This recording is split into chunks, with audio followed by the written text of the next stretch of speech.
Well, indeed, there are some statements that they really captured kind of the progress, at least in Bakhmut.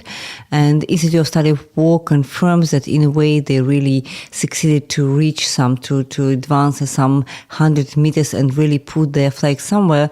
But this is a kind of tactical change, but strategically Ukrainian forces are still controlling Bakhmut.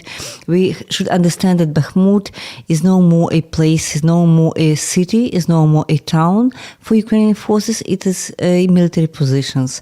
And what is important in Bakhmut from the military point of view is the hill where Bakhmut is situated. So they are trying to do their best to control as long as they can, and their idea that the strategy is to keep the place, keep their positions, even not the town, and to destroy as much of Russian troops as they can. And everything has its price, for sure, and this is a high price for Ukrainian troops at the same time, because a lot of brave Ukrainian soldiers, and some of them are the best, which made significant careers, started from 2014. They unfortunately have been dead during these last weeks and last months in Bakhmut. But the idea is that as long as the ratio between Russian deaths and Ukrainian deaths, we are talking about soldiers, is 3-1 or 4-1, it makes some sense to try to keep Bakhmut because of that, and because they are destroying Russian troops, and also because they are defending a kind of strategic line. Unfortunately, we cannot talk about Bakhmut as a city which is defended, because if you look at what's going on in Bakhmut, you'll see clearly, you can see it on satellite pictures, and also on some videos filmed by both Russians and Ukrainian soldiers, you can easily see that this is not about the city itself, because there's no more city in a way. It's quite close to what we observed in the pictures, for sure, in Mariupol. So this is a destroyed city, and we should talk about this about this situation as a purely military one.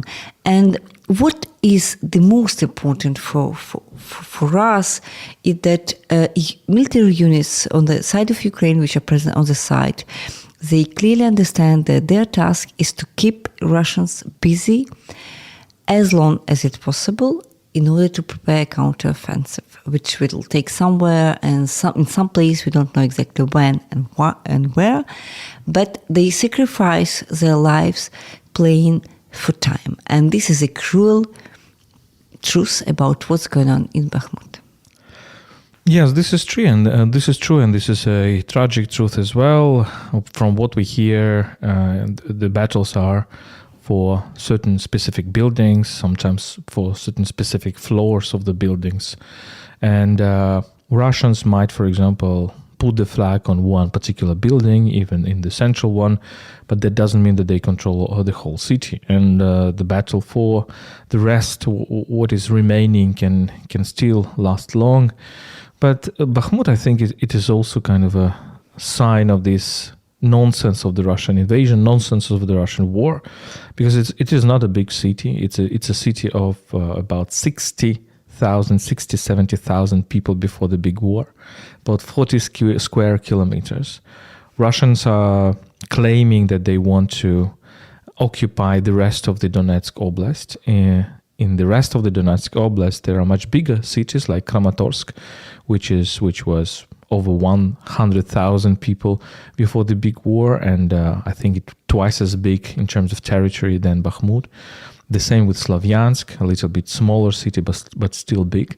So if Russians are attacking Bakhmut, and for example in Slavyansk, as we all know from that experience that we had in 2014, there is also a big height which is called Karachun, and obviously if we even imagine then that Ukrainians leave Bakhmut, there will be still very, good positions to defend Slavyansk, for example, right? Exactly. And not only Slavyansk, we are also talking about Drushkivka and Konstantinivka, which are two cities, two towns, which are on the way from Bakhmut to Slavyansk and Kramatorsk. So still have some different defense lines. But yes, indeed, What is important, because we have we hear a lot of speculations about if there is any military sense to defend Bakhmut, or this is a political decision. According to what we hear from our chief of commander of Zaluzhny and also General Syrsky, which is personally visiting Bakhmut. He visited Bakhmut many times in recent weeks. So their argument is that there is a military reason to defend Bakhmut. This is not a political decision. This is not only about symbol, because yes, indeed, Bakhmut is a kind of a fortress city. Yes, it's a kind of a symbol for Ukrainians, but it's much more than that. And from the military point of view, let's see how it goes, but my guess is that the further developments, and specifically linked to what is about counteroffensive, will show us quite clearly that what is happening in Bakhmut is quite likely to what was happening in Mariupol, another tragic story where Ukrainian forces were surrounded for many weeks and months, but the mission was not even to defend the city, because in a way there were fatality for Mariupol, because when the city is surrounded and Ukrainian troops were far away from that place, they could not rescue defenders of Mariupol. But the mission of all these brave soldiers was to keep Russians busy and to concentrate their effort on Mariupol. And while doing that, they were unable to progress elsewhere. And when you look to what yes, this is a cruel truth of the war, that you have to sacrifice someone to progress in some other place and to save some other lives. Unfortunately, this is a cruel mathematics, what you are doing when you are chief of commander of an army during the war. Yes, I absolutely agree with that. So the story of Bakhmut is this one. And of course, I hope that our Ukrainian commanders also count the fact that there is a need, of course, to avoid encirclement of Bakhmut. We know that encirclement is another danger, and there is only one road which is heading to Bakhmut right now, which is controlled by Ukrainians. But indeed, I mean, coming back to my earlier story, that the battle for Bakhmut lasts from at least late July, early August. So it lasts for 8 months. For 8 months, Russians cannot take a town of 40 square kilometers and 60,000 people before the war. So this shows also how Russians are progressing. They are progressing very slowly, and they are not taking cities, they are destroying them. And this is a big difference with Ukrainians, for example. When Ukrainians liberate the cities, the strategy is absolutely different. The strategy is to cut Russians from supplies. And for example, liberation of Kherson is a good example. When a big city, really big city, was liberated. We've been to Kherson. It's not a destroyed city, right? It's a city that when Russians will be pulled from the right bank of Dnipro, left bank, right? Left bank of Dnipro, where they are right now. So Kherson will come back to life as Mykolaiv came back to life. Let's hope. Let's hope so. So let us talk empirically, right, about what we have seen in the surroundings of Bakhmut. And by the way, there are other places as well. There is Avdiivka direction, right? There is Mar'yinka direction. There is Liman direction. And in Liman, we've been to Liman. We went to Liman, not very far away from Slovyansk. How much did it take? I mean probably 10 kilometers from Slovyansk. Right? No, a little bit more, because first of all, you have Raigorodok. Raigorodok is around 10 kilometers to the east, and then after Raigorodok, you still have, I don't remember, 20 minutes by car just to cross this river because the bridge is once again is destroyed, and so is this another bridge, a secret bridge to cross, and then you enter this town of Liman, which is incredible landscape now, because you had, before the war, there was an important hub, a railway hub in Liman, and the whole city lived out of what was happening around this railway. And now when your first impression, you enter this railway and you see it's all destroyed, so there is no possibilities for train to cross, to pass. and the city itself. So Liman was mentioned in the media many times, like in a kind of a positive context. Look, Ukrainians finally liberated Liman. But our impressions of this liberated city back in September, October 2022 are quite pessimistic, because when you arrive there, you see what does it mean to be on the combat zone, and what it means to be under occupation, because it's almost completely destroyed, and a lot of houses are destroyed. There are no real life. We've been to railway station where one could guess a lot of people were present before the war, because people were traveling and some goods were traveling. There were many kinds of different trains, and you see precisely nobody there. There's nobody there, no shops, no people, nobody on the street, no electricity. Even if we were told that on some streets they do have electricity, but this is not a place where somebody would like to live, because even if your house is more or less, so it's damaged, but you still can live inside, it means that every morning what you see around you is kind of apocalypse landscape, because there's no life. But at the same time, we have seen a few people, and we have seen Ukrainian soldiers who are based in this town. So we need to understand as well that when we first came to Izum, for example, which was just liberated, and Izum was also kind of a ghost town with lots of tragedies, lots of tragic stories, and we have a podcast about Izum. Now, every time we go from Kharkiv to Slovyansk, we see that Izum is kind of coming back to life. A little bit, more people. There are markets, supermarkets. No, I'm not sure about supermarkets, but shops. And just markets. And the gasoline stations, for example, where we remember. But Liman is different. Look, Liman was liberated at the same time as Izum, and still, I think that because of the fact this is closer to the front line, in a way, it's much more exposed to dangers coming from Russian missiles and Russian artillery, and maybe that's the reason. Yes, why. of course, and it is close to the front line, and therefore there are Ukrainian positions there, so it's obvious. But we have seen people living there. We have talked to several civilians, and they actually said that there are different districts of Liman, and in some districts there are more people, and in some others there are less people.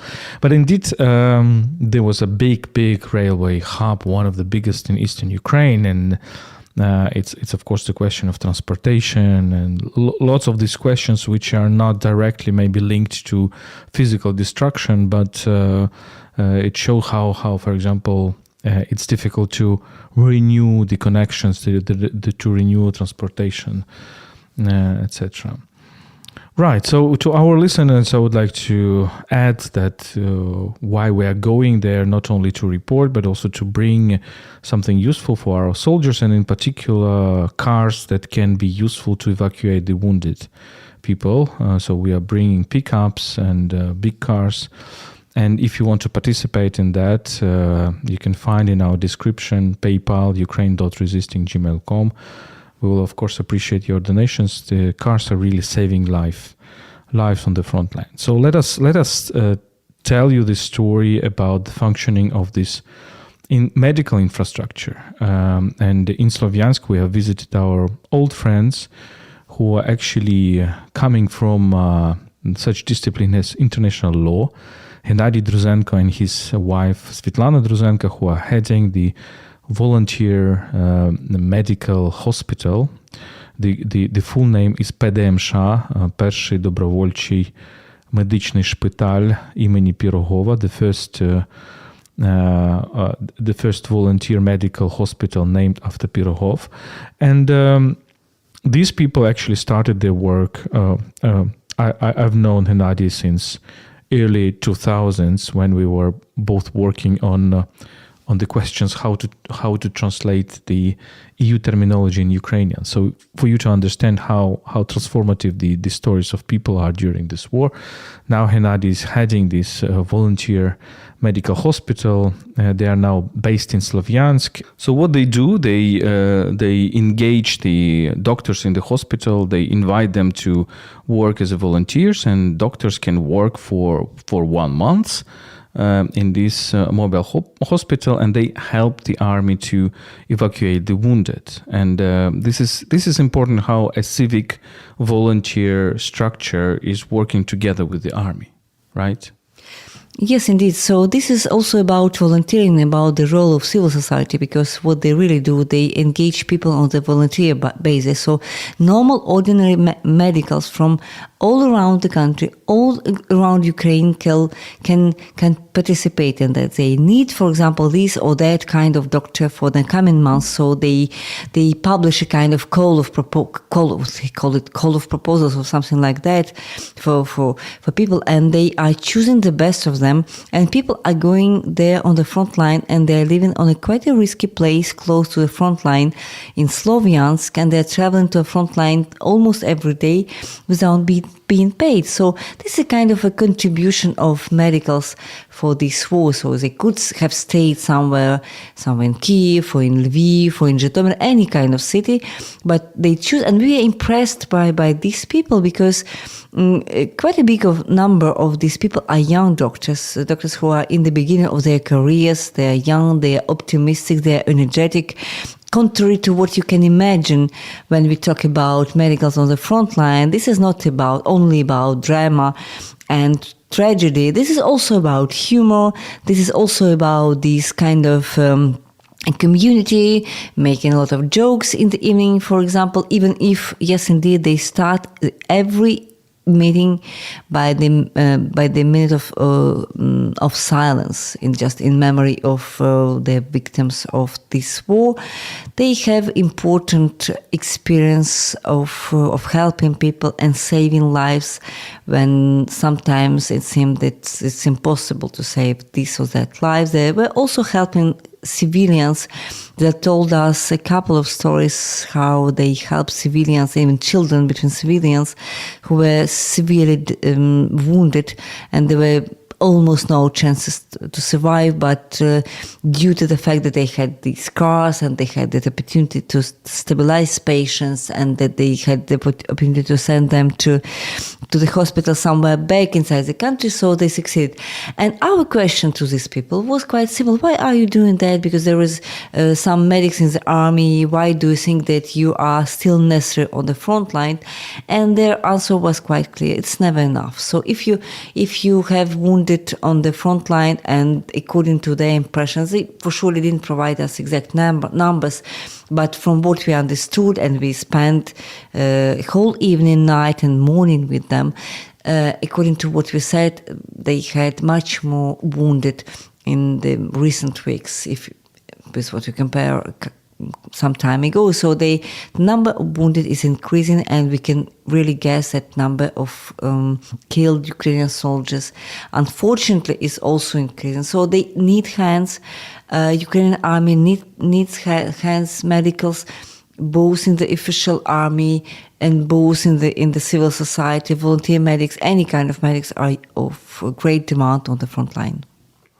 And let us explain how it looks like. So people on the front line, nanuli, as soldiers are calling that, people on the front line, if a person is wounded, it is primarily very necessary that it is being helped by his co-soldiers or the paramedics in his unit.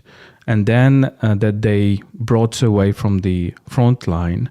And here, on that moment, these evacuation teams in the army itself, in this moment, you need cars. You need cars like pickups with a big space where you could put a person.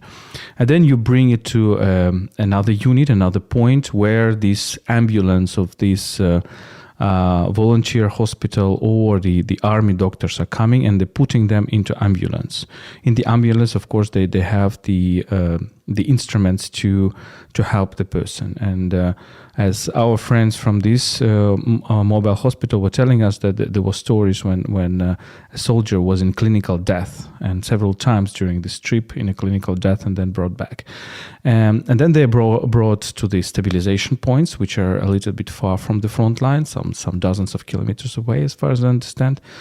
And they are stabilized there, and only afterwards they are brought to hospitals in big towns, in big cities. So this is how it looks like. And on every moment of this chain, of course, you need professional help. You need either paramedics in the army, not professional doctors, but who have the skills of giving the first aid, or you have to have professional doctors. Yes, indeed. And the most important is they still need a lot of people to be present. And I think that in the perspective of the counteroffensive, they will need even more, because during any kind of counteroffensive move, when you are not only defending the territory, but you are trying to progress, the losses are much higher. So what we are to expect from now in the coming weeks and even months is that they will need this help much more than they do now. And maybe let's also talk about the soldiers' mood. We were able to meet some of the soldiers on the front line a couple of weeks ago, and how do they feel during this very strange time when it could seem that nothing is happening, because everybody is talking about a counteroffensive, but this counteroffensive is still not here. We are expecting it, and even we don't know exactly when and where it will take place. And we understand that Russians are trying to, and sometimes they succeed, to advance a little bit, some kind of dozens of meters or hundreds of meters in different directions in Bakhmut. And but what is happening on the front line and during the war, when it seems for kind of outside observer that nothing is happening, but in fact, what we understood from our communication with the soldiers, that in fact a lot of things are happening, because for them, their idea and their motivation is to defend every inch of Ukrainian territory, and if Russians succeed to progress, what they do sometimes due to these new tactics, and what soldiers were talking about. They were talking about infantry and about these new tactics, small advanced tactics. They are no more using tanks or heavy shelling or artillery, but they're trying to advance with infantry, regardless the losses they suffer, and they're successful. And for Ukrainian soldiers who are on the front line, this is a real tragedy, because if they lose a kind of couple of inches of this territory, it means that what they're doing is not efficient. And the mood, I would say, would quite not so much optimistic, because they are staying there trying to their best to do their job. They need drones. What we also do for the front line, we are bringing drones for Ukrainian soldiers, even if everybody knows that a kind of a drone, it doesn't live a long time on the front line, because it can live a couple of days or a couple of weeks or maybe a couple of months as the latest. So they are destroyed all the time, and we should not underestimate the adaptivity of the Russian army. This is quite easy to claim that, look, Russian army was considered to be strong, but in fact it was weak. It was true back in 2022, in the beginning of this war. But what is happening now is that Russian army, despite the fact that they lack ammunition, they lack professionals, they lack motivation, all of that is true, but they still can adapt to a situation, and they still can be superior in some kind of combats with Ukrainian army. Yeah, but our hope is that what is happening right now, so the key question is who exhausting whom? And sometimes the interpretation of the events is that Russians are trying to exhaust Ukrainians, but from what we hear from people from the Ukrainian side, it's the reverse, that Ukraine is trying to exhaust Russians. And when the ratio of that is indeed 1 to 3 or 1 to 4, one Ukrainian soldier against four Russian soldiers, of course that means that Russians are losing more and more people. And here is what is happening perhaps. On the other hand, there are other units that are preparing to launch the counteroffensive. And when you go to the front line, it's not necessarily that you understand what is happening, because very important things which are happening are probably happening on the training grounds in Ukraine or abroad with the Western weapons, with high precision weapons. This is also very important. So Ukrainians are trying really to prepare the counteroffensive by destroying through the long range shots, by destroying Russian depots, ammunition depots, and so on. And military experts tell us that probably counteroffensive might have taken place in May or at the beginning of summer. Let's talk about the villages that we have seen. Let's talk about civilians. You can also check out some our episodes in which we're talking about villages in the eastern Ukraine. Maybe there is something new that we can tell you. We have visited also, except of the villages we visited earlier, like Kam'yanka or Dolina. We also visited Bohorodichne and a village called Dovhenke. What can you say about this? Well, I would say there was not a lot of difference between what was happening in Kam'yanka and in Bohorodichne. Bohorodichne, it was a village, a very beautiful village of 800 people living there before the war, with a beautiful, really beautiful church, which is a part of this monastery in Svyatogirsk. Very beautiful church, very beautiful place, pine forests, and a nice place with a monastery where people were coming in summer for vacation. And what we've seen during our trip was really devastating, because what you see kind of absolutely destroyed village without no single house which is still there. And what is even more important is that the church itself is completely destroyed by missile strike, which happened in spring, summer 2022.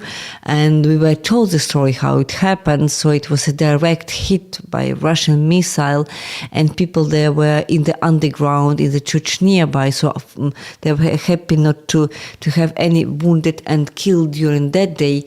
But when you arrive there and you see the church, a beautiful church, completely destroyed by a missile, you really ask yourself, what do the Russians want? Because, by the way, this church belonged to Moscow Patriarchate, so as well as the monastery in Svyatogirsk. So what about do they have any kind of sacred places, and why they were doing so?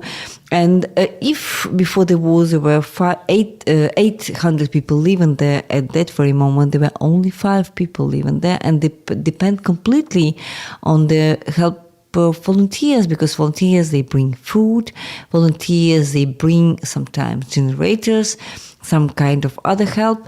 But given that these people, they don't have transport, they don't have cars, they cannot move easily in the region, it's impossible to survive in such a surrounding. Yes, and the example of this church shows basically the tragic paradox of this war. Russians claim that they came to Ukraine to liberate the Russian speakers, and they killed Russian speakers, to liberate Russian-speaking cities, and they kill people in Russian-speaking cities, mostly Russian-speaking cities. They destroy the districts in Kharkiv and mostly Russian-speaking city, and they sent missiles to Dnipro, in which people are also mostly Russian speakers. And what is happening with the church, with the religion, is that they destroying the churches which actually affiliated with them. And we have seen that in Bohorodichne, and we have seen that also in Kiev Oblast, in some other places.